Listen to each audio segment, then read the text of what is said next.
عمران خان کو رہا کرنے کا یہی موقع ہے. فوری طور پہ عمران خان صاحب کو رہا کرنا چاہیے، کیونکہ بھارت جب تھکنا شروع ہو جائے گا اور اس کے حالات بہت خراب ہو جائیں گے تو وہ اس کو ایک ٹیکٹس کے طور پہ استعمال کر سکتا ہے، کیونکہ وہ جانتے ہیں کہ عمران خان صاحب کو اگر نقصان پہنچا تو خدا نخواستہ پاکستان میں خانہ جنگی لگ جائے گی، اور اس صورتحال میں بھارتی فوج کو بہت آکسیجن مل جائے گی یہ لڑائی لڑنے کے لیے. لہذا عمران خان صاحب کو فوری طور پہ اڈیالہ جیل سے باہر نکالا جائے، انہیں آزاد کیا جائے. جھوٹے مقدمے ساری دنیا ہی جانتی ہے، کوئی آپ کی بستی نہیں کرے گا. فوراً عمران خان صاحب کو باہر نکالیں، عدالت سے میں کہ ان کو ضمانت دے اور ضمانت کے اوپر وہ باہر آئے اور باہر آ کر ان کی حفاظت کا بندوبست کیا جائے. اور ساتھ ہی عمران خان صاحب جو ہیں وہ پاکستان کا مقدمہ بھی لڑیں گے، بہت اچھا لڑیں گے. میں انہیں جانتا ہوں کہ نریندر مودی کو اگر کوئی عالمی سطح پہ چیلنج کر سکتا ہے تو وہ عمران خان ہے، اور اگر کوئی آدمی عالمی سطح پہ پاکستان کا مقدمہ لڑ سکتا ہے تو وہ بھی عمران خان ہے، اور اگر کوئی شخص اس وقت پوری قوم کو اکٹھا کر سکتا ہے تو اللہ رب العزت نے یہ صلاحیت عمران خان صاحب کو دی ہے. شہباز شریف صاحب نے نیشنل کمانڈ اتھارٹی کی میٹنگ کال کر لی ہے وزیر اعظم پاکستان نے. اب دیکھتے ہیں کہ وہاں پہ کیا فیصلے ہوتے ہیں، لیکن پاکستان نے ریٹیلیشن کی ہے تگڑی اور جواب دیا ہے.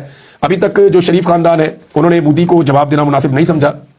مودی کی للکار کا، مودی کے جنگی جنون کا جواب شریف خاندان نے بالکل نہیں دیا، وہ اس کا نام لینے کے لیے بھی تیار نہیں ہے.